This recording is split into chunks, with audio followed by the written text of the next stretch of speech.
जय हिंद दोस्तों। आज की इस वीडियो में हम लोग देखेंगे एसएससी एमटीएस 2024 के लिए जनरल अवेयरनेस के प्रीवियस ईयर क्वेश्चन के पहले प्रैक्टिस सेट को। तो चलिए देखते हैं पहले प्रश्न को। पहला प्रश्न है, भीतरगांव का ईंटों वाला मंदिर किस राज्य में स्थित है? भीतरगांव का ईंटों वाला मंदिर किस राज्य में स्थित है? तो मेरे भाई इसका राइट आंसर होगा उत्तर प्रदेश। यह उत्तर प्रदेश में स्थित है।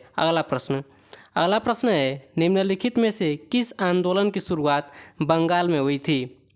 निम्नलिखित में से किस आंदोलन की शुरुआत बंगाल में हुई थी? तो मेरे भाई इसका राइट आंसर होगा सी ऑप्शन, रामकृष्ण मिशन की शुरुआत बंगाल में हुई थी। इसकी स्थापना 1 मई 1897 को स्वामी विवेकानंद द्वारा की गई थी। अगला प्रश्न है, प्रसिद्ध बृहदेश्वर मंदिर किस राज्य में स्थित है? तो मेरे भाई बृहदेश्वर मंदिर तमिलनाडु में स्थित है। इसका right answer A option Tamil Nadu. अगला प्रश्न है, निम्नलिखित में से कौन सा शब्द तैराकी के खेल से संबंधित नहीं है? निम्नलिखित में से कौन सा शब्द तैराकी के खेल से संबंधित नहीं है? तो इसका राइट आंसर होगा पेनाल्टी कॉर्नर। पेनाल्टी कॉर्नर तैराकी से संबंधित नहीं है। पेनाल्टी कॉर्नर हॉकी से संबंधित है। अगला प्रश्न है, यक्षगान एक लोक नृत्य है जो यहाँ पर खालिस्तान राज्य से संबंधित है। तो मेरे भाई यक्षगान कर्नाटक राज्य से संबंधित है। इसका right answer D option Karnataka. चलिए देखते हैं अगले प्रश्न को। अगला प्रश्न है, पूर्व पश्चिम गलियारा जो स्वर्णिम चतुर्भुज महाराजमार्ग का एक हिस्सा है, भारत के निम्नलिखित में से किन दो शहरों को जोड़ता है? पूर्व पश्चिम गलियारा जो स्वर्णिम चतुर्भुज महाराजमार्ग का एक हिस्सा है, भारत के निम्नलिखित किन दो शहरों को जोड़ता है? तो इसका right answer A option Silchar और पोरबंदर को जोड़ता है। सिलचर और पोरबंदर। सिलचर असम राज्य में है और पोरबंदर गुजरात में। अगला प्रश्न है, नील नदी का पानी किस में गिरता है? नील नदी का पानी किस में गिरता है? तो मेरे भाई इसका राइट आंसर होगा भूमध्य सागर में। भूमध्य सागर में नील नदी का पानी गिरता है। अगला प्रश्न है, निम्नलिखित में से किस संस्थान की स्थापना एम.जी. रानाडे और जी.वी. जोशी द्वारा की गई थी? निम्नलिखित में से किस संस्थान की स्थापना एम.जी. रानाडे और जी.वी. जोशी द्वारा की गई थी? तो इसका राइट आंसर होगा पूना सार्वजनिक सभा। पूना सार्वजनिक सभा की स्थापना जी.वी. जोशी और एम.जी. रानाडे द्वारा की गई थी। अगला प्रश्न है, निम्नलिखित में से सचिन तेंदुलकर की आत्मकथा कौन सी है? तो मेरे भाई इसका राइट आंसर होगा playing it my way. Playing it my way Sachin Tendulkar की आत्मकथा है। अगला प्रश्न है, रॉबर्ट हुक ने कोशिका शब्द का प्रयोग किस वर्ष किया था? तो मेरे भाई रॉबर्ट हुक ने कोशिका शब्द का प्रयोग 1665 में किया था। इसका right answer D option 1665।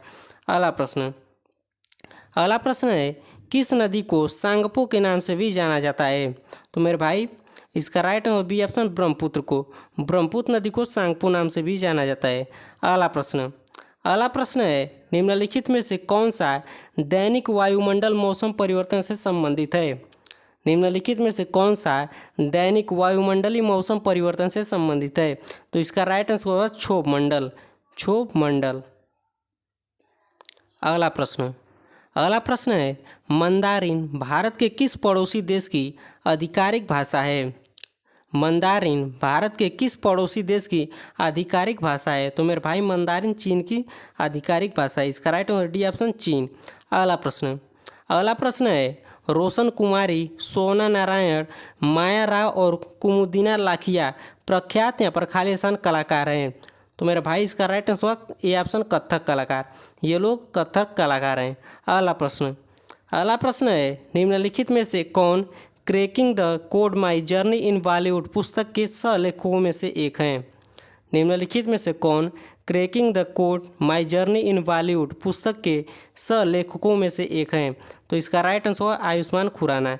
D option Ayushmann Khurrana. अगला प्रश्न है, रानी मछैया एक यहाँ पर खालिस्तान लोक नर्तकी हैं जिन्हें 2023 में पद्मश्री से सम्मानित किया गया था। तो मेरे भाई रानी मछैया एक उम्मत 8 लोक नर्तकी हैं। इसका राइट आंसर बी ऑप्शन उम्मत 8। अगला प्रश्न है, भारतीय शास्त्रीय गायक पंडित जसराज का संबंध निम्नलिखित में से किस घराने से है? भारतीय शास्त्रीय गायक पंडित जसराज का संबंध निम्नलिखित में से किस घराने से है? तो इसका राइट आंसर है मेवाती घराना। इसका राइट आंसर है मेवाती घराना। अगला प्रश्न है, भारत के संविधान अनुच्छेद 29-30 किससे संबंधित हैं? तो मेरे भाई भारतीय संविधान के अनुच्छेद 29-30 सांस्कृतिक एवं शैक्षणिक अधिकार से संबंधित है। इसका राइट आंसर डी ऑप्शन, सांस्कृतिक एवं शैक्षणिक अधिकार। अगला प्रश्न है, निम्नलिखित में से किस राज्य में दिन और रात के तापमान में लगभग कोई अंतर नहीं होता है? निम्नलिखित में से किस राज्य में दिन और रात के तापमान में लगभग कोई अंतर नहीं होता है? तो इसका राइट आंसर मेरे भाई केरल राज्य में। अगला प्रश्न है, पंडित भजन सोपोरी जिनका वर्ष 2022 में निधन हो गया, किस संगीत वाद्य के प्रसिद्ध वादक थे?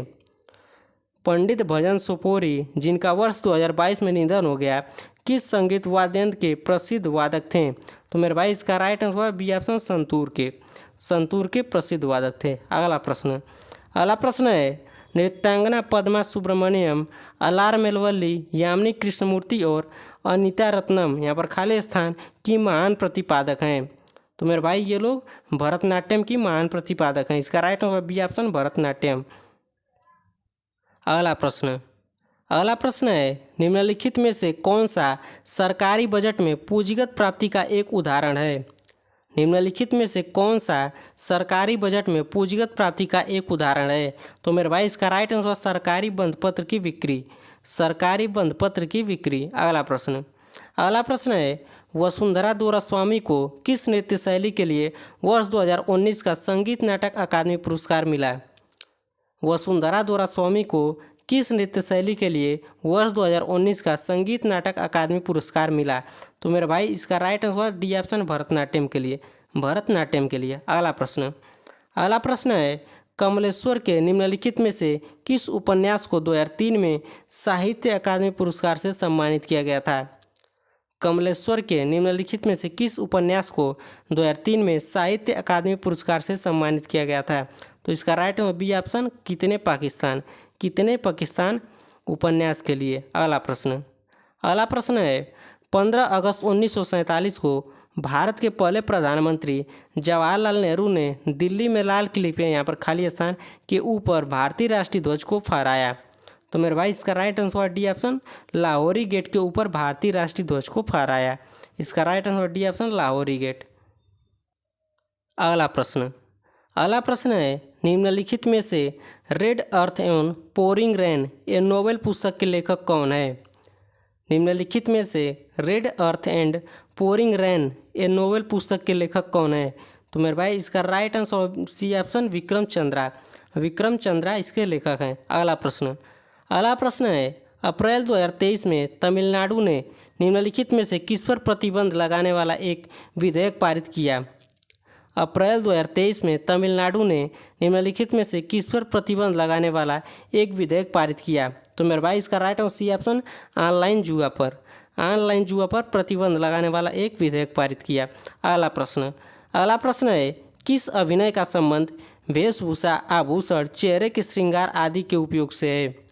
तो मेरे भाई इसका राइट आंसर सी ऑप्शन, आहार्य अभिनय का।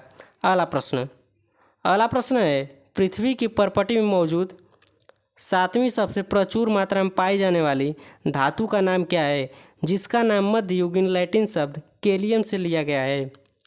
पृथ्वी की परपटी में मौजूद 7वीं सबसे प्रचुर मात्रा में पाई जाने वाली धातु का नाम क्या है, जिसका नाम मध्ययुगीन लैटिन शब्द केलियम से लिया गया है?